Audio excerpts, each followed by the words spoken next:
menyampaikan beberapa keterangan pasca fit proper test dan pasca DPR RI Komisi 1 akhirnya setuju dan sepakat terpilih sebagai Panglima TNI. Kita dengarkan, Saudara. Terima kasih kepada unsur media yang turut mendoakan saya sehingga pelaksanaan kegiatan dari pagi sampai siang ini berjalan dengan lancar. Jadi rekan-rekan media, ada beberapa tadi yang saya kepada Komisi 1, yaitu TNI yang prima. Nah, yang prima ini yang pertama profesional tentunya harus well trained. Jadi prajurit itu harus dilatih sehingga mempunyai kapabilitas yang baik. Dia bisa menembak, bisa bermanuver dengan baik.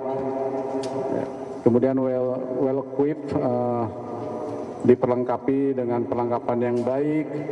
Kemudian juga ada well paid, tunjangan operasi. Tadi saya sampaikan bahwa tunjangan prajurit di daerah operasi harus ditingkatkan, dan alhamdulillah dari Komisi 1 akan menyetujui.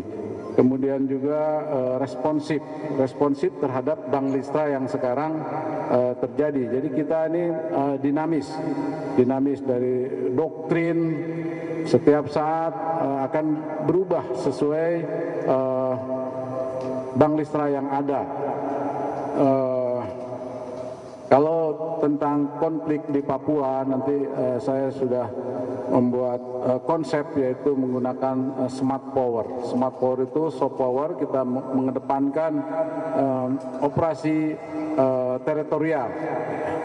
Kita akan kedepankan tujuannya untuk mesejahterakan masyarakat yang ada di sana, mempercepat pembangunan program pemerintah. Kita membantu percepatan program pemerintah dengan operasi teritorial.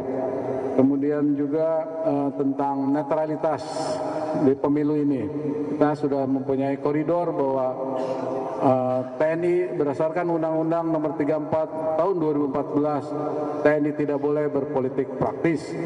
Kemudian juga ada Undang-Undang Nomor 7 Tahun 2017 tentang pemilu. Apabila melanggar undang-undang tersebut akan dikenakan hukuman disiplin ataupun teguran dari hukuman pidana ataupun hukuman disiplin dari unsur pimpinan tersebut, ya. Kemudian integratif, yaitu kita network centris warfare system, itu akan kita lakukan di daerah-daerah terpencil ataupun di border-border yang ada di Indonesia ini. Kemudian modernisasi, kita akan memodernisasi alutsista yang ada, tentunya sesuai dengan rencana yang sudah dibuat oleh Kementerian Pertahanan. Kemudian adaptif, fungsi utama TNI adalah teritorial. Ya, jadi semuanya tadi disampaikan dan ada beberapa pertanyaan dari Komisi 1 sudah saya jawab juga. Demikian rekan-rekan, terima kasih atas doanya selama ini. Ada pertanyaan? Ada, Pak. Nama saya Genta dari Antara. Pertanyaannya tadi Bapak sempat menyinggung soal pemanfaatan artificial intelligence AI.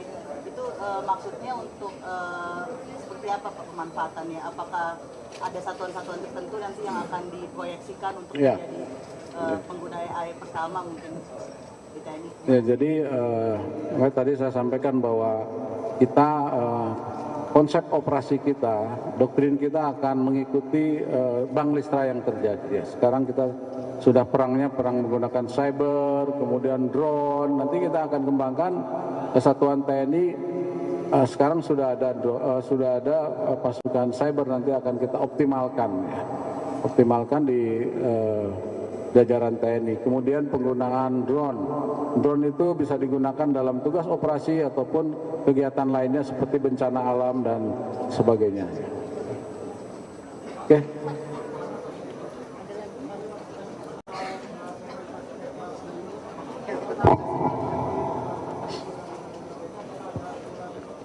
internal untuk menegaskan. Ya, memang saya sampaikan kepada Komisi 1, jangan ragukan kita TNI.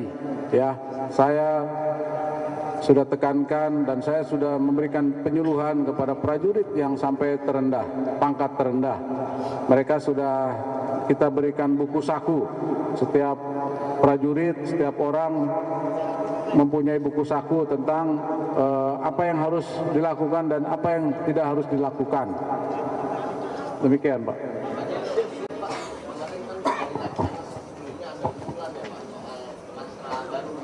Matra siber, Pak.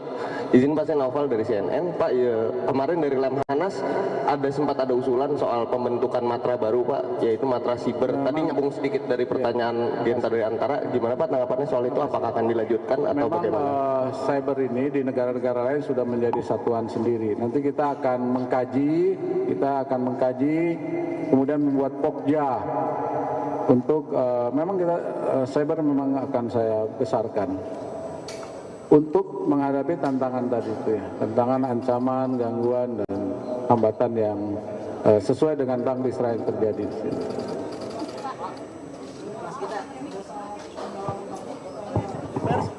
Izin Pak, pada saat pendalaman tadi anggota DPR sempat menanyakan terkait nanti saat ini Sandra yang pilot Susi Air itu nggak Pak? Pada saat pendalaman tadi sempat ditanyakan nggak Pak?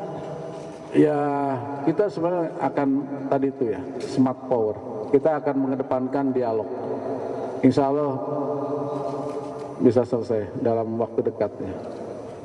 Pak, terkait ini kan sekarang di beberapa media ada yang melabeli Bapak sebagai Jokowi Man, Pak. Bagaimana Bapak mungkin mengklarifikasi atau meluruskan label itu, Pak? Jadi memang saya tuh berdinas tidak hanya di Solo ya. Mungkin kebetulan waktu saya di Solo ketemu dengan Pak Jokowi. Saya pernah jadi danrem di Palu, ketemu juga Pak Longki, Pak Saungu, sampai sekarang dekat hubungannya. Kemudian saya pernah danrem di Bogor, ketemu dengan Bima Arya, terus Pak Dedi wakilnya, sampai sekarang kita dekat.